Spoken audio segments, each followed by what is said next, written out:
पहले मैं कुछ बोलना चाहूंगा। सॉरी जी जी जी। सर के आशीर्वाद से ही हम युवा नेता बन पाए हैं। अभी सर आप कंटिन्यू। सबसे पहले तो सोहेब हसन को उनकी जन्मदिन की बहुत बहुत मुबारकबाद। जन्मदिन हर इंसान के जीवन में एक अहम दिन रहता है और उस दिन उनके चाहने वाले उनको मुबारकबाद देते हैं, बड़े उनको आशीर्वाद देते हैं और उनके साथ ही मिलकर उस दिन को आनंदमय बनाते हैं। आज हम एनसीपी, जब नेशनलिस्ट कांग्रेस पार्टी की बात करते हैं, राष्ट्रवादी कांग्रेस पार्टी की बात करते हैं, तो इस पार्टी के तमाम हमारे जो मेंबरान हैं, पदाधिकारी हैं, जैसे कि हमारे रईस खान साहब यहाँ हैं, जो मुंबई के रईस खान हैं, हमारे मुंबई के ऑफिस बेरर है, हमारी सिद्धिविनायक मंदिर की ट्रस्टी आरती साळवी जी यहाँ हैं, हमारी महिलाओं के तमाम हमारी टीम यहाँ है। लेकिन जब आप सोहेब और राजीव की बात करते हैं, ये दो युवा लीडरशिप जो है वो इस वक्त एनसीपी इस इलाके में, यानी मैंने हमेशा युवकों को प्रोत्साहित किया है, युवकों को आगे आने के लिए उनको मौका दिया है, उनको जवाबदारियां दी है, क्योंकि मेरा जो करियर शुरू हुआ वो स्टूडेंट विंग से हुआ, फिर यूथ में आया, फिर आदरणीय पवार साहब ने अलग अलग जवाबदारी समय समय पर दी। जब स्टूडेंट विंग का चीफ था तो राज ठाकरे शिवसेना के स्टूडेंट विंग के चीफ थे, उनको यूनिवर्सिटी में 2 बार धराशाही किया। फिर हम यूथ में आए, कारगिल युद्ध के वक्त जो राष्ट्रगीत के लिए आप खड़े होते हैं, वो राष्ट्रगीत हमने पूरे देश में सिनेमा घरों में शुरुआत की। तो समय समय पर जब जब कोई जवाबदारी दी गई, उसको एनसीपी के युवाओं ने, विद्यार्थियों ने, महिलाओं ने पूरी जवाबदारी के साथ, यही आदरणीय पवार साहब ने युवाओं को आगे लाया है। उस सफर से गुजरते हुए मैं आपके सामने खड़ा हूं। महिलाओं को उन्होंने प्राधान्य दिया है। जब वो मुख्यमंत्री सीएम थे तो स्थानिक स्वराज संस्थाओं में महिलाओं को 50% आरक्षण देना, ये उन्होंने निर्णय लिया। आर्मी, नेवी, एयरफोर्स में आज जो हमारी यंग गर्ल्स जो जेट, सुखोई विमान और सब जो चला रहे हैं, वो जब वो डिफेंस मिनिस्टर थे देश के, शरद पवार जी, तब उन्होंने ये निर्णय लिया। तो एनसीपी ने हमेशा युवकों को, महिलाओं को, कामगारों को आगे आने का मौका दिया और इसीलिए महाराष्ट्र के 4 बार वो मुख्यमंत्री रहे, लोकसभा में नेता प्रतिपक्ष रहे, देश के कृषि मंत्री रहे। कृषि मंत्री जब वो थे तब देश में जो अनाज का भंडार और जो एक्सपोर्ट हुआ वो रिकॉर्ड ब्रेक एक्सपोर्ट था। और जब वो कृषि मंत्री थे तो पहली बार देश के पूरे जो देश के किसान जिन्होंने कर्ज ले रखा था, 70,000 करोड़ रुपए का कर्ज उस वक्त माफ किया गया था। तो ऐसे ऐतिहासिक निर्णय लेने वाली ये पार्टी एनसीपी, उनके नेता और उन्हीं के पद चिन्हों पे चलने वाले हम उनके कार्यकर्ता। और आज एक खुशी का मौका है, हम सब सोहेब जो है वो सोहेब और राजीव, ये बहुत ही युवा नेतृत्व है। राजीव के जो ब्रदर इन लॉ थे, और जब मैं पार्षद था तो उन्होंने, वो भी मुझसे जुड़े थे। कहने का तात्पर्य कि जब जब कोई एक अच्छी लीडरशिप, जब आदरणीय पवार साहब ने मुझे देखा स्टूडेंट विंग में, जब मैंने राज ठाकरे का पराभव किया तो उन्होंने मुझे उंगली पकड़ के आगे लाए। आज मैं जब देख रहा हूं मेरे जो लोग हैं, जो अच्छे काम करने वाले लोग हैं, उनको हम मौका देते हैं। हमारा सलमान सोम जी है, हमारे बहुत से ऐसे, हमारा जो ये तालुका में हमारे, फिर हमारा अदनान भाई जी हो, फिर बाद में हमारे युवक के अध्यक्ष हो, वो अभी आज नहीं है। कई लोग आज, क्योंकि सब अपने अपने कामों में लगे रहते हैं,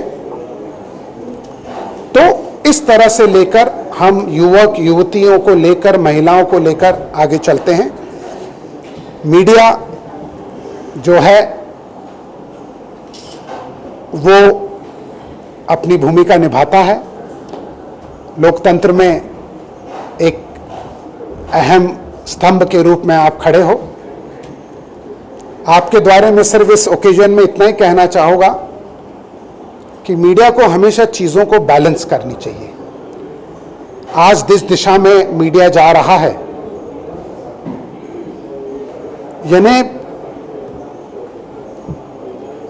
बहुत मीडिया की भूमिका लोकतंत्र में, हम जब बात करते हैं लोकसभा की, विधानसभा की, विधान परिषद की, उसमें विपक्ष को कैसे मौका देना चाहिए, सरकार चलाने में विपक्ष का क्या सहयोग होना चाहिए, और विपक्ष को, सरकार में रहने वालों को विपक्ष को कैसे चलाना चाहिए। जब हम नेहरू जी को पढ़ेंगे, जब हम अटल जी को अगर आप पढ़ोगे, या आप जो ज्येष्ठ नेता है शरद पवार जी को पढ़ोगे, तो आपको देखने मिलेगा कि भाई कि लोकतंत्र,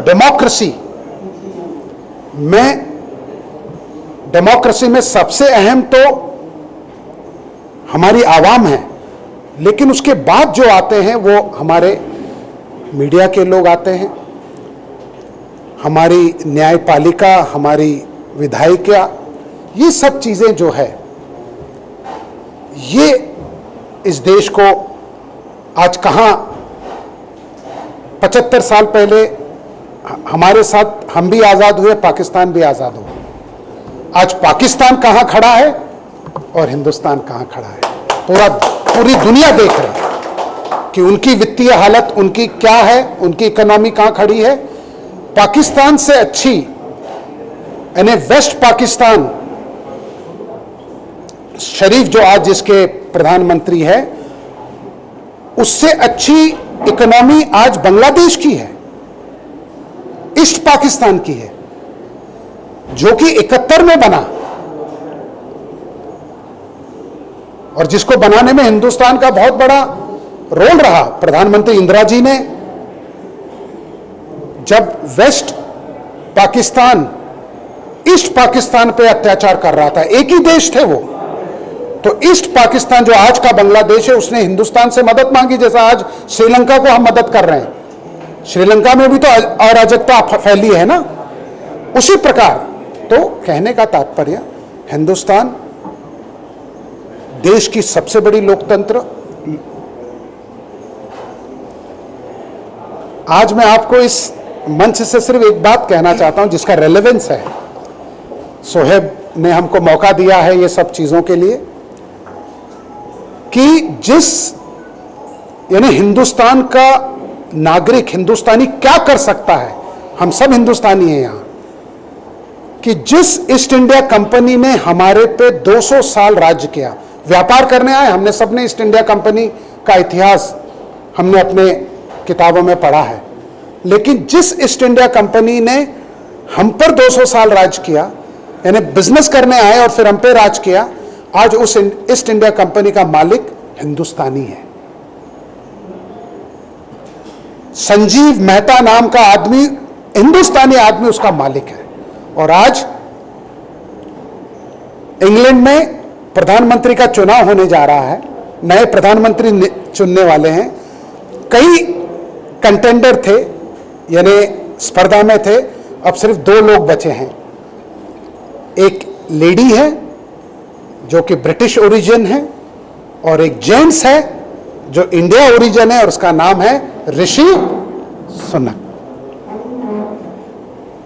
यानी हिंदुस्तान का कल को अगर बनने नहीं देंगे उसको, क्योंकि ब्रिटिश नहीं चाहेगा कि हिंदुस्तान का आदमी, जिस ब्रिटिश ने पूरे विश्व पे राज किया है, अमेरिका जो पावर है, अमेरिका भी उसके अधीन था। कहते थे कि ब्रिटिश राज्य में सूर्य अस्त नहीं होता था, इसका अर्थ कि अगर वेस्ट में सूर्य अस्त होता था तो ईस्ट में भी उनकी, पूरे देश पे उनका राज था, अमेरिका पे उनका राज था। आज उस देश पे राज करने जा रहा है हिंदुस्तान का आदमी, अपना हिंदुस्तान का। ऋषि मुनक नाम के नाम का इंसान, वहां पर 2 लोग रेस में हैं और मुझे यकीन है, क्योंकि इस वक्त जो राजनीति वहां चल रही है वो हिंदुस्तानी को प्रधानमंत्री ग्रेट ब्रिटेन का नहीं होने देंगे, क्योंकि वो नहीं चाहते। यह है हिंदुस्तान। आप जब कोरोना काल में 150 देशों को अपने हिंदुस्तान ने फ्री में वैक्सीन भेजी है, हमारे हिंदुस्तान में, यह ताकत है हिंदुस्तान की, और उसी हिंदुस्तान में पैदा हुआ है हमारा। Thank you so much. Sir यहाँ पे आए, क्या कुछ कहना चाहोगे? किस तरह से मैं सर को बहुत आभार प्रकट करता हूँ कि वो मौजूद है आज हमारे जन्मदिन में, और मैं सर के बारे में यही कहूँगा कि सर ही हमें सर के ही मेंटोर में, सर के ही आइडियोलॉजी पर और उसी पर ही हम चल रहे हैं, और आने वाले समय में और अच्छा करेंगे।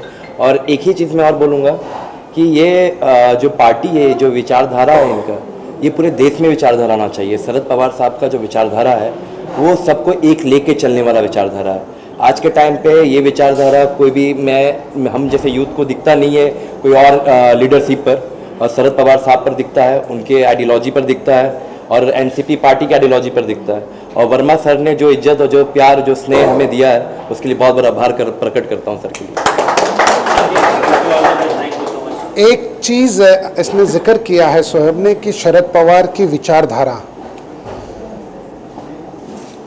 शरद पवार जी को लोग एक पॉलिटिशियन के नाम से पूरे देश में जानते हैं, लेकिन उस इंसान का शिक्षा के क्षेत्र में और अलग अलग क्षेत्र में क्या कंट्रीब्यूशन है ये देश नहीं जानता। कुछ दिनों में आपको मीडिया के जरिए, it is going to be a national news, कि शरद पवार को आने वाले दिनों में जो आदमी कैंसर से जूझ रहा है, 42 साल की उम्र में, जब महाराष्ट्र में बाढ़ आती है तो हमारे मिनिस्टर नहीं वहां पहले पहुंचते, शरद पवार पहुंचते हैं। जब कोरोना काल में लोग परेशान थे, ऑक्सीजन की कमी थी, ऑक्सीजन से कमी से कितने लोग मरे, तो शुगर फैक्ट्री का जो वेस्ट है शुगर का, उससे ऑक्सीजन कैसे बनाकर लोगों को दे, ये शरद पवार है। और खुद आदरणीय प्रधानमंत्री मोदी जी ने कहा है कि शरद पवार वो नाम है, ये वो शख्सियत है कि जिस तरह मौसम विभाग मौसम को भाप लेता है, जिस तरह मौसम विभाग मौसम को भाप लेता है कि अभी यहाँ अतिवृष्टि होने वाली है, यहाँ क्लाउड बस्ट होने वाला है, यहाँ तूफान आने वाला है, यहाँ पर ओले गिरने वाले हैं, वैसे ही शरद पवार आने वाले दिनों में राजनीति का ऊंट किस करवट बैठेगा ये भापने वाले अगर कोई एक नेता है, उसका नाम है शरद पवार। ये मैं नहीं कह रहा हूं, ये आदरणीय प्रधानमंत्री, आज के प्रधानमंत्री नरेंद्र मोदी जी के वक्तव्य है। तो हमारा सौभाग्य है कि हम उस लीडरशिप के सैनिक हैं। Thank you.